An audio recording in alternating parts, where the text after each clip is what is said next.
ഞങ്ങൾ തിരുവനന്തപുരം ജില്ലയിലെ വിവിധ ഭാഗങ്ങളിൽ പ്രവർത്തിക്കുന്ന സന്നദ്ധ സംഘടനകളുടെ ഭാരവാഹികളാണ്. ഞങ്ങളിന്നിവിടെ എത്തിയിട്ടുള്ളത് കേരളത്തിൽ ഇപ്പോൾ നടന്നിരിക്കുന്ന പകുതി വിലയ്ക്ക് ടൂ വീലറും മറ്റ് വീട്ടുപകരണങ്ങളും അടക്കമുള്ള സാധനങ്ങൾ വിതരണം ചെയ്യുന്നതുമായി ബന്ധപ്പെട്ട വിഷയത്തെ സംബന്ധിച്ച് പറയുവാനാണ്. ഞങ്ങൾ 2021 നാഷണൽ NGO കോൺഫെഡറേഷൻ എന്നൊരു സംഘടന സായിഗ്രാമിൻ്റെ എക്സിക്യൂട്ടീവ് ഡയറക്ടറായിട്ടുള്ള ശ്രീ KN ആനന്ദകുമാർ സാർ രൂപീകരിക്കുകയും ആ സംഘടനയുടെ ഭാഗമായി കേരളത്തിലെ എല്ലാ സന്നദ്ധ സംഘടനകളെയും അംഗസംഘങ്ങളാക്കിക്കൊണ്ട് കോൺഫെഡറേഷൻ്റെ പ്രവർത്തനം വിപുലീകരിക്കുന്നതിൻ്റെ ഭാഗമായി ഒരു മീറ്റിംഗ് വിളിച്ചിരുന്നു. ആ മീറ്റിങ്ങിൽ കേരളത്തിലെ എല്ലാ സന്നദ്ധ സംഘടനകളും പങ്കെടുക്കുകയുണ്ടായി.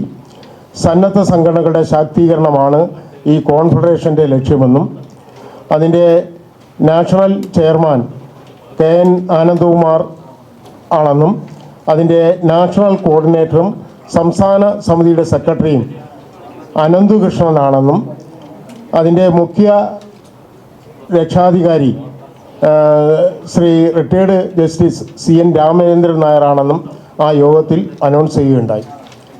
ഈ സന്നദ്ധ സംഘടന കേരളത്തിലെ ചെറുതും വലുതുമായ സന്നദ്ധ സംഘടനകളുടെ ശാക്തീകരണമാണ് ലക്ഷ്യം.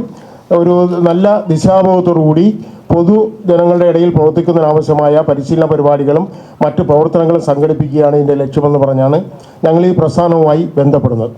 2022 ആയപ്പോഴത്തേക്കും എറണാകുളത്ത് വെച്ച് സംസ്ഥാനതല സംഗമവും അതോടൊപ്പം തന്നെ സംസ്ഥാന സമിതിയും പൂർണ്ണമായും നിലവിൽ വന്നു. 14 ജില്ലകളിലും ജില്ലാ സമിതികളും രൂപീകരിച്ചു. ഓരോ ജില്ലയിലും പ്രത്യേകമായി സന്നദ്ധ സംഘടനകളുടെ യോഗങ്ങൾ വിളിച്ചു ചേർക്കുകയുണ്ടായി. അത്തരത്തിൽ നടന്ന തിരുവനന്തപുരം ജില്ലയുടെ യോഗത്തിലാണ് ശ്രീ KN ആനന്ദകുമാറും അനന്തകൃഷ്ണനുമായി യോഗത്തിൽ വരികയും അനന്തകൃഷ്ണൻ ഇതിൻ്റെ ദേശീയ കോർഡിനേറ്ററാണെന്നും സംസ്ഥാന സമിതിയുടെ സെക്രട്ടറി ആണെന്നും സീഡ് എന്ന് പറയുന്ന സംഘടന മുഖാന്തരം ഇടുക്കി പ്രദേശങ്ങളിൽ സാധാരണക്കാരായ ആളുകൾക്ക് പകുതി വിലയ്ക്ക് ആവശ്യമായ സാധനങ്ങൾ വിതരണം ചെയ്യുന്നുവെന്നും പകുതി വില ഗുണഭോക്തൃ വിഹിതമായി കളക്ട് ചെയ്താണ് ഇത് ചെയ്യുന്നത്, CSR ഫണ്ടും മറ്റും കളക്ട് ചെയ്താണ് ഈ സംവിധാനം ചെയ്യുന്നതെന്നും കേരളത്തിലെ എല്ലാ സന്നദ്ധ സംഘടനകളിലൂടെയും ഈ പ്രവർത്തനങ്ങൾ വ്യാപിപ്പിക്കുവാൻ നാഷണൽ കോൺഫെഡറേഷൻ തീരുമാനിച്ചിട്ടുണ്ടെന്നും പറഞ്ഞു. ഒരു 7 അംഗ ഡയറക്ട് ബോർഡ് ഉൾപ്പെടെയുള്ളതാണ് നാഷണൽ NGO കോൺഫെഡറേഷൻ. ആ കോൺഫെഡറേഷൻ്റെ കീഴിൽ അഫിലിയേറ്റ് ചെയ്യുവാൻ ഈ സന്നദ്ധ സംഘടനകളോട് ആവശ്യപ്പെട്ടു. അങ്ങനെ ഓരോ സംഘടനകളും നാഷണൽ NGO കോൺഫെഡറേഷൻ്റെ അംഗസംഘങ്ങളായി രജിസ്റ്റർ ചെയ്യുകയും തുടർന്ന് സ്ത്രീ ശാക്തീകരണ പ്രവർത്തനങ്ങളുടെ ഭാഗമായി സ്ത്രീകൾക്ക് 50% വിലയ്ക്ക് തയ്യൽ മെഷീൻ വിതരണം ചെയ്യാമെന്നും അതിനുശേഷം ഈ സ്ത്രീകളുടെ ക്ലസ്റ്റർ രൂപീകരിച്ചുകൊണ്ട് പ്രൊഡക്റ്റീവ് സെക്ടറിലേക്ക് കടക്കാനും അങ്ങനെ സ്ത്രീകൾക്ക് വരുമാനം ഉണ്ടാക്കുന്ന തരത്തിലേക്ക് ദാരിദ്ര്യ നിർമ്മാർജ്ജന പദ്ധതി എന്നുള്ള നിലയ്ക്ക് ഈ പദ്ധതി നടപ്പിലാക്കാനാണ് ഉദ്ദേശിക്കുന്നതെന്നും പറഞ്ഞു. അതോടൊപ്പം തന്നെ സാധാരണക്കാരായ കുട്ടികൾക്ക് വിദ്യാർത്ഥികൾക്ക് പകുതി വിലയ്ക്ക് ലാപ്ടോപ്പ് കൊടുക്കാൻ വേണ്ടി കഴിയും, ഹൈടെക് കോഴിക്കോട് വിതരണം ചെയ്യാൻ വേണ്ടി കഴിയും. ഇങ്ങനെ 3-4 പദ്ധതികൾ അവതരിപ്പിച്ചു. ഇതിനാവശ്യമായ ഗുണഭോക്തൃ വിഹിതം ഈ ഞങ്ങളെപ്പോലുള്ള സന്നദ്ധ സംഘടനകൾ ഗുണഭോക്താക്കളിൽ നിന്ന് കളക്ട് ചെയ്യണമെന്നും അത് ശ്രീ അനന്തകൃഷ്ണൻ്റെ കമ്പനിയായിട്ടുള്ള പ്രൊഫഷണൽ സർവീസ് ഇന്നോവേഷൻസ് എന്ന് പറയുന്ന കമ്പനിയുടെ അക്കൗണ്ടിലേക്ക് HDFC ബാങ്കിലെ അക്കൗണ്ടിലേക്ക് ഈ തുക ട്രാൻസ്ഫർ ചെയ്യണമെന്നാണ് പറഞ്ഞത്. സന്നദ്ധ സംഘടനകളായ ഞങ്ങൾ ചെയ്തത് നാഷണൽ NGO കോൺഫെഡറേഷൻ്റെ ഈ നിർദ്ദേശം കേട്ടുകൊണ്ട് സാധാരണക്കാരായ ആളുകളിൽ നിന്ന് ഗുണഭോക്തൃ വിഹിതം കളക്ട് ചെയ്യുകയും ഈ അനന്തകൃഷ്ണൻ്റെ കമ്പനിയുടെ അക്കൗണ്ടിലേക്ക് പൈസ അടയ്ക്കുകയാണ് ചെയ്തത്. ആദ്യഘട്ടത്തിൽ ഈ പൈസ അടച്ച മുഴുവൻ ആളുകൾക്കും ഈ ആനുകൂല്യങ്ങളെല്ലാം വിതരണം ചെയ്തിട്ടുണ്ട്. 100 കണക്കിന് തയ്യൽ മെഷീനുകൾ തിരുവനന്തപുരം ജില്ലയിൽ വിതരണം ചെയ്തിട്ടുണ്ട്, ലാപ്ടോപ്പുകൾ വിതരണം ചെയ്തിട്ടുണ്ട്, കോഴിക്കോടുകൾ വിതരണം ചെയ്തിട്ടുണ്ട്.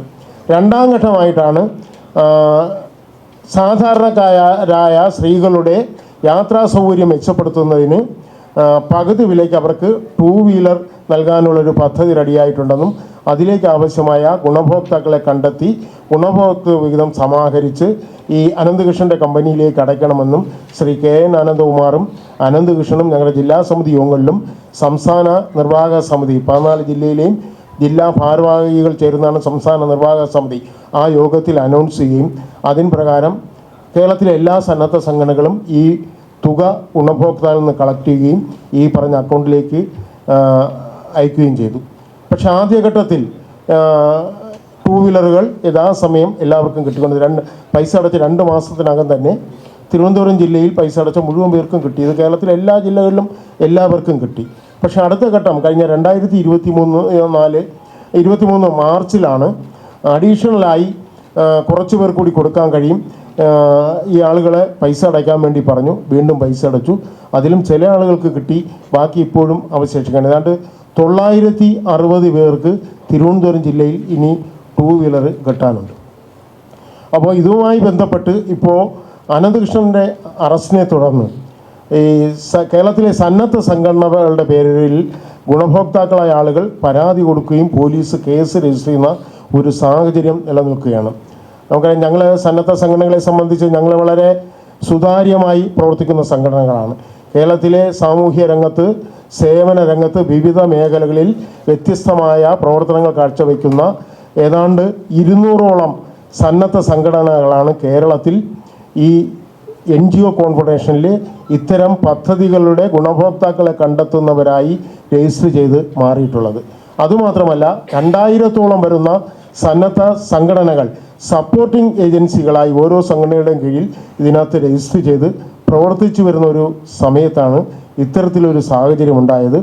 ഞങ്ങളെ സംബന്ധിച്ച് ഞങ്ങൾ കഴിഞ്ഞ ദുരന്ത ഘട്ടങ്ങളിലും അതുപോലെ തന്നെ പേമാരി സമയങ്ങളിലും കോവിഡ് കാലത്തിലെല്ലാം കേരളത്തിൽ പൊതുസമൂഹത്തോടൊപ്പം ചേർന്ന് നിന്നുകൊണ്ട് എല്ലാവിധ പിന്തുണയും സഹായങ്ങളും ചെയ്തു പ്രവർത്തിക്കുന്ന സംഘടനകളാണ് ഞങ്ങൾ. ഓരോ സംഘടനകളും ഓരോ പ്രദേശത്ത്, ഇപ്പോൾ പാലിയേറ്റീവ് രംഗത്ത് പ്രവർത്തിക്കുന്നവരുണ്ട്, വിവിധ നൈപുണ്യ വികസന മേഖലയിൽ പ്രവർത്തിക്കുന്നവരുണ്ട്, ആരോഗ്യരംഗത്ത് പ്രവർത്തിക്കുന്നവരുണ്ട്, വിദ്യാഭ്യാസ രംഗത്ത് പ്രവർത്തിക്കുന്നവർ, അങ്ങനെ വിവിധ മേഖല. നമുക്കറിയാം, കേരളത്തിലെ ഇന്നത്തെ ഈ വളർച്ചയിൽ സാമൂഹ്യ പ്രസ്ഥാനങ്ങൾ, സന്നദ്ധ പ്രസ്ഥാനങ്ങളുടെ പങ്ക് വളരെ വലുതാണ്.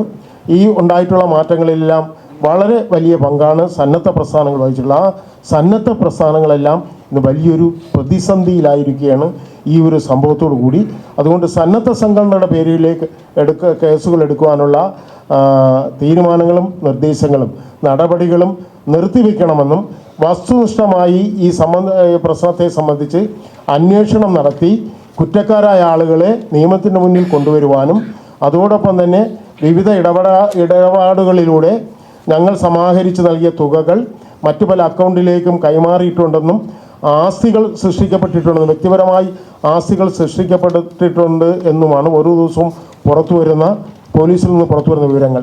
അത്തരം ആസ്തികളൊക്കെ കണ്ടെത്തിയും ഈ അവരവരുടെ അക്കൗണ്ടുകളിലേക്ക് മാറ്റപ്പെട്ട തുകയുമെല്ലാം കണ്ടെത്തി സാധാരണക്കാരായ ആളുകൾക്ക് ഈ അടച്ച പണങ്ങൾ തിരിച്ചു കൊടുക്കുന്നതിനോ അല്ലെങ്കിൽ അവർക്ക് നൽകാമെന്ന് പറഞ്ഞ ഉപകരണങ്ങൾ കൊടുക്കുന്നതിനുള്ള സംവിധാനം ഒരുക്കണമെന്നാണ് ഞങ്ങൾക്ക് ആവശ്യപ്പെടാനുള്ളത്. അക്കാര്യത്തിൽ ഗവൺമെൻറ്റിൻ്റെയും പോലീസിൻ്റെയും അടിയന്തര ഇടപെടൽ അക്കാര്യത്തിൽ ഉണ്ടാകണമെന്നാണ് ഞങ്ങളുടെ ഈ വിഷയം. ഈ സന്നദ്ധ സംഘടനകൾ എന്ന നിലയ്ക്ക് ഞങ്ങൾ നിരപരാധികളാണ്. ഞങ്ങൾ ഗുണഭോക്താക്കളിൽ നിന്ന് പൈസ കളക്ട് ചെയ്യുകയും അവർ പറഞ്ഞ അക്കൗണ്ടിലേക്ക് യഥാസമയം ട്രാൻസ്ഫർ ചെയ്യുകയും ചെയ്തിട്ടുണ്ട്. അതുകൊണ്ടാണ് ഞങ്ങൾക്ക് കഴിഞ്ഞ കാലങ്ങളിൽ സാധനങ്ങൾ കിട്ടിക്കൊണ്ടിരുന്നത്. അതുപോലെ തന്നെയാണ് ഞങ്ങൾ സുതാര്യമായി അങ്ങോട്ട് കൈമാറ്റം ചെയ്യപ്പെടുകയാണ് ചെയ്തത്. യഥാർത്ഥത്തിൽ ഞങ്ങൾ ഇടനിലക്കാരായി പോയി എന്നുള്ളത് മാത്രമാണ് ഇതിനകത്തുള്ളത്. അതുകൊണ്ട് സന്നദ്ധ സംഘടനകളുടെ നേർക്കുള്ള നടപടികൾ ഗവൺമെൻറ്റും പോലീസും നിർത്തിവെക്കണം. സർക്കാരും പോലീസും ഇക്കാര്യത്തിൽ ഇടപെട്ട് ഈ സാധാരണക്കാരായ ആളുകൾ, പല ആളുകളും സ്വർണം പണയം വെച്ചും പലിശയ്ക്ക് വാങ്ങിയും ഒക്കെ ഇങ്ങനെ ഒരു ടൂ വീലർ കിട്ടും അല്ലെങ്കിൽ തൻ്റെ മകന് പഠിക്കാൻ ഒരു ലാപ്ടോപ്പ് കിട്ടും എന്നുള്ള ഒരു ആഗ്രഹത്തോടു കൂടി ചെയ്ത സാധാരണക്കാരായ ആളുകളാണ്. അവർക്ക് ഈ തുക യഥാസമയം ലഭ്യമാക്കുന്നതിനുള്ള ഇടപെടലാണ് ഞങ്ങളിപ്പോൾ നടത്തിക്കൊണ്ടിരിക്കുന്നത്. ഇക്കാര്യത്തിൽ എല്ലാ പത്രമാധ്യമങ്ങളുടെയും പിന്തുണയും സഹകരണവും ഞങ്ങൾക്കുണ്ടാകണമെന്ന് അഭ്യർത്ഥിക്കുകയാണ്.